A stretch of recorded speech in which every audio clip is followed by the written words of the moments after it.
Hello friends সকলকে মোৰ অন্য এটা ভিডিঅ'লৈ পুনৰবাৰ স্বাগতম। সকলোৱে জানে আজি বিশ্ব পৰিৱেশ দিৱস আৰু এই দিৱসটো পালন কৰাৰ উদ্দেশ্য হৈছে পৰিৱেশৰ এই নিৰ্দিষ্ট সমস্যা সম্পৰ্কে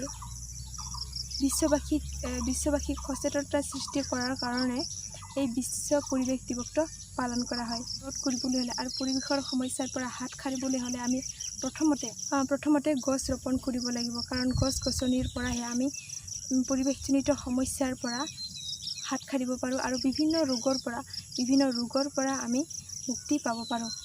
সেয়ে আপোনালোকে গছ ৰোপণ কৰক আৰু সেউজীয়া পৰিৱেশ কৰক।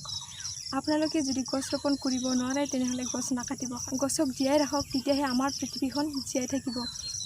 এজন ব্যক্তি যাদৱ পায়েং, যিজন ব্যক্তিয়ে অকলে 450 বিঘা মাটি গছ ৰোপণ কৰি অৰণ্য মানৱ হ'ব পাৰে, আমি জানো এই পৰিৱেশ দিৱসত এডাল গছ ৰোপণ কৰিব নোৱাৰোঁনে? নিশ্চয় বাৰু। চব বলক ফ্ৰেণ্ডছ, আমি আজি গছ ৰোপণ কৰিবলৈ আগবাঢ়ো।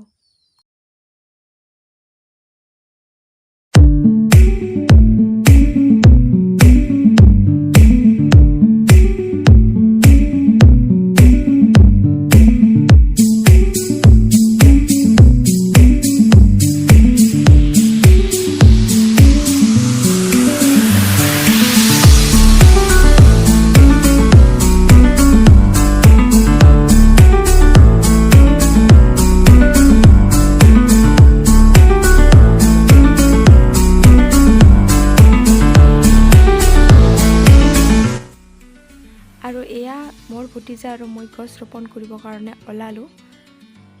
এয়া নিম গছ আছে দুটা, দুজনে এটা ল'লোঁ আৰু এতিয়া যাওঁ ৰুবৰ কাৰণে। চাই থাকক ভিডিঅ'টো।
হৈ গ'ল আমাৰ গছ ৰোৱা। আজিৰ দিনটো বহুত ভাল গছ ৰোৱাৰ কাৰণে, কাৰণ মাটিখিনিও ভিজা হৈ আছে।